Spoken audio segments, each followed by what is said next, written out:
Student, welcome to our YouTube channel Nursing Parexia. In today's video, we will discuss about another topic of unit nursing management of patient with neurological disorder, that is meningitis. Meningitis is the inflammation of the protective membrane.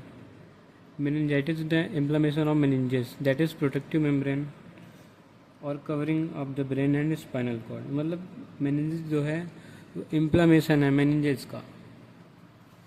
Meningitis inflammation है meninges का. Meninges क्या होती हैं? Meninges जो है layering होती है brain and spinal cord की. एज यू नो दैट कि ब्रेन और स्पाइनल कॉर्ड को जो मेनिंजेस कवर करती हैं वो हैं dura mater, arachnoid mater and pia mater. So जब इनमें इन्फ्लामेशन आ जाएगी तो इसे हम मेनिंजाइटिस बोलेंगे. अब बात कर लेते हैं इसके एटियोलॉजी एंड रिस्क फैक्टर की. तो इसमें है sinusitis, septicaemia, immunosuppression disease, past history of exposure to TB and other risk factor like skipping vaccination, bacterial और viral infection, compromise immune system. जैसे कि किसी को एड्स वगैरह की डिजीज़ हैं या डायबिटीज़ मेलाइटस हैं तो उस कंडीशन में भी उसको मेनिंजाइटिस होने के चांसेस हैं. अब हम देख लेते हैं कि मेनिंजाइटिस होता कैसे है. तो हमारे ब्रेन में जो है एक ब्लड ब्रेन बैरियर होता है जो कि किसी भी फॉरेन इन्फेक्शन या फिर फॉरेन ऑब्जेक्ट को हमारे ब्रेन में एंटर करने से रोकता है.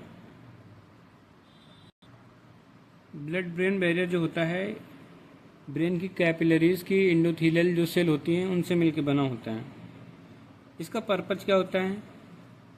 ये जो है प्रोटेक्ट करता है टॉक्सिन्स से सर्कुलेट होने के ब्रेन ताकि जो है टॉक्सिन्स हैं ब्रेन में सर्कुलेट ना हो और हमारे ब्रेन में जो है इन्फेक्शन ना हो.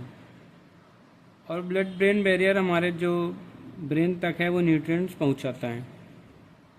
जब यही ब्लड ब्रेन बैरियर टूटता है तो जाके ब्रेन में इन्फेक्शन होता है, ब्रेन एब्सेस होता है, मेनिंजाइटिस जैसी कंडीशन डेवलप होती हैं.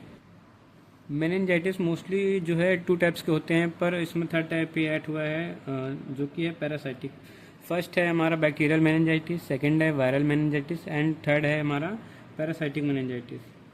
जो बैक्टीरियल मेनिंजाइटिस है वो जो मोस्ट कॉमनली है बीटा ग्रुप बीटा के स्ट्रेप्टोकोकस जो बैक्टीरिया हैं, एस्चेरिचिया कोलाई जो हमारा बैक्टीरिया होता है, स्ट्रेप्टोकोकस न्यूमोनाई और निजीरिया मेनिंजाइटिस जो है बैक्टीरिया के थ्रू होता है. वायरल मेनिंजाइटिस जो है इसमें इंटरवायरस इंक्लूड होते हैं, कोक्सासिको वायरस एंड पोलियो वायरस और हर्पस सिम्प्लेक्स वायरस या हर्पस जोस्टर वायरस इंक्लूड होते हैं वायरल मेनिंजाइटिस के कॉज में. नेक्स्ट हम देख लेते हैं इसका क्लिनिकल मैनिफेस्टेशन क्या है.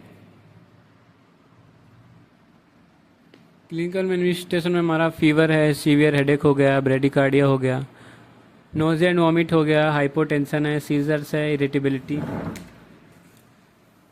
तो जो मेनिंजाइटिस में है जो मेन चीज़ें हमारी देखी जाती हैं जो ब्रिजिंस्की साइन है और कर्निंग साइंस वो हमारे पॉजिटिव अगर हैं तो डिक्लेयर हो जाएगा कि पेशेंट को मेनिंजाइटिस है. और फीवर रही बात फीवर की तो जैसे इन्फेक्शन हुआ है तो फीवर तो ऑब्वियस सी बात है, फीवर तो आएगा उसको. और ब्रेन और स्पाइनल कॉर्ड की बात हुई तो हेडेक होना कॉमन से साइन एंड सिम्टम्स में वो आ जाएगा. फिर ब्रेन से रिलेटेड उसको कन्फ्यूज़न हो सकता है और उसको नेक रेजिडिटी हो सकती है. पेशेंट अगर सीवियर मेनिंजाइटिस का केस है तो पेशेंट कोमा में भी जा सकता है और उसको सीजर्स वगैरह आ सकते हैं. कैसे पता लगाएंगे कि पेशेंट को मेनिंजाइटिस हुआ है? उसके लिए कुछ डायग्नोस्टिक एवेल्युएशन है, जैसे कि पहले तो हिस्ट्री कलेक्शन होता है, नॉर्मल सी बात है, और पेशेंट का जो है न्यूरोलॉजिकल एग्जामिनेशन करेंगे. इसके लिए एमआरआई करवा सकते हैं, सीटी स्कैन करवा सकते हैं, रूटीन यूरिन एनालिसिस करवा सकते हैं. स्कल का एक्सरे अगर इन्फ्लामेशन हुई है तो ऑब्वियस बात अगर एक्सरे करवाएंगे उसमें कुछ ना कुछ देखने को हमें मिलेगा. मेन जो हमारा आता है इसमें ब्लड टेस्ट. अगर इन्फेक्शन हुआ है तो ब्लड की जो कंपोनेंट्स हैं वो फ्लक्चुएट होंगे, उसमें जो न्यूट्रोफिल्स वगैरह हैं वो इंक्रीज़ या डिक्रीज हो सकते हैं. और सीएसएफ एनालिसिस कराएंगे, उसमें सीएसएफ का जो है कल्चर होगा, उसमें पता चलेगा किस वायरल की वजह से किस वायरस की वजह से हुआ है या किस बैक्टीरिया की वजह से जो है मेनिंजाइटिस कॉज हुआ है। फिर नेक्स्ट आता है पॉइंट कि इसका मैनेजमेंट कैसे करना है। तो सबसे पहले तो सिम्टोमेटिक मैनेजमेंट करेंगे, मेडिकल मैनेजमेंट में आएगा। स्टेरॉइड्स देंगे इन्फ्लेमेशन को कम करने के लिए, बाकी एंटीबायोटिक थेरेपी चलाई जाएगी। अगर पेशेंट को कन्वर्जन आ रहे हैं तो उसके लिए एंटी कन्वर्जन ड्रग्स चलाई जाएंगी।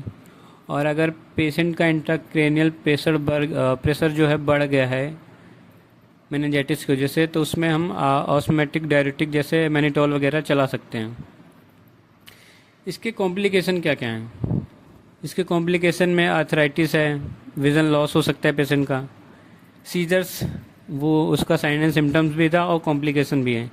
पेशेंट को हियरिंग लॉस हो सकता है, माइग्रेन हेडेक मतलब कि उसको जो है माइग्रेन का हेडेक हो सकता है, और सबड्यूरल एम्फाइमा मतलब उसका जो सबड्यूरल स्पेस होता है उसमें जो है पस का कलेक्शन हो सकता है। तो मेनिंजाइटिस यही था। अगर आपको इससे रिलेटेड कोई डाउट है तो आप पूछ सकते हैं। अगर वीडियो अच्छा लगा हो तो वीडियो को लाइक कर देना और चैनल पर पहली बार आए हो तो चैनल को सब्सक्राइब कर देना। Thank you.